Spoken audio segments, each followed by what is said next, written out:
স্থিতিশীলতা নষ্ট করবে এমন কোনো শক্তি, তারা যেই হোক, কাউকে এখানে ছাড় দেওয়া হবে না। আমি পরিষ্কার ভাষায় বলছি, কাউকে ছাড় দেওয়া হবে না।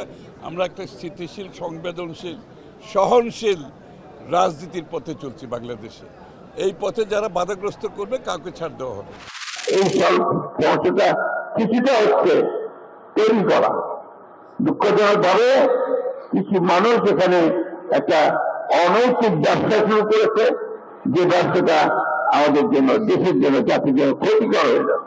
যে দামেই বাইরে থেকে ডিজেল আনি বা অন্য পেট্রোলিয়ামজাত পণ্য আনি, সেটি থেকে সরাসরি ভোক্তার জন্য কনসার্ন যেটা, ভোক্তার সাথে সম্পর্কিত যেটা, যে এইখানে খুচরা মূল্য কি সেটি।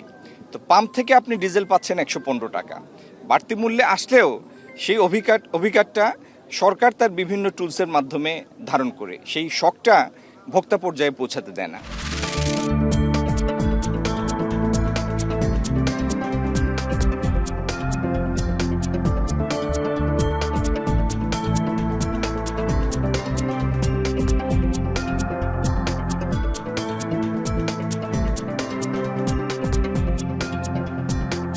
ইনশাআল্লাহ আমরা একত্রে আছি।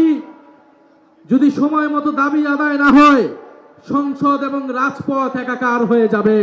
আজকে সরকারে যাওয়ার পরে অতীতের সব কিছু ভুলে গিয়েছে।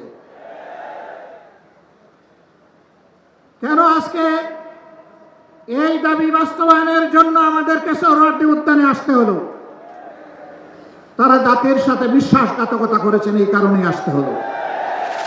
ঢাকা বিশ্ববিদ্যালয় সাংবাদিক সমিতির কয়েকজন সাংবাদিক আহত হয়েছে, সেজন্য আজকের এই জরুরি সাংগঠনিক সভা থেকে আমরা সিদ্ধান্ত নিয়েছি এ বিষয়ে আমরা একটি তদন্ত কমিটি করেছি এবং আমরা সাংবাদিক সমিতির নিকট দুঃখ প্রকাশ করছি। 15 থেকে 20 জনের একটা ঐক্যবদ্ধ গ্রুপ এই মবগুলো করেছে এবং নানাবিধভাবে ছাত্রদলকে হেনস্থা করা, তারা যেন ক্যাম্পাস থেকে বিতাড়িত হয় কিংবা সাধারণ রিয়েল যারা জেনারেল স্টুডেন্ট তাদের সাথে যেন একটা বিভেদ তৈরি হয়, সে ধরনের কাজের জন্য যা করার প্রয়োজন সে ধরনের মব এবং পরিস্থিতি ক্রিয়েট করা হয়েছে ক্যাম্পাসগুলোতে।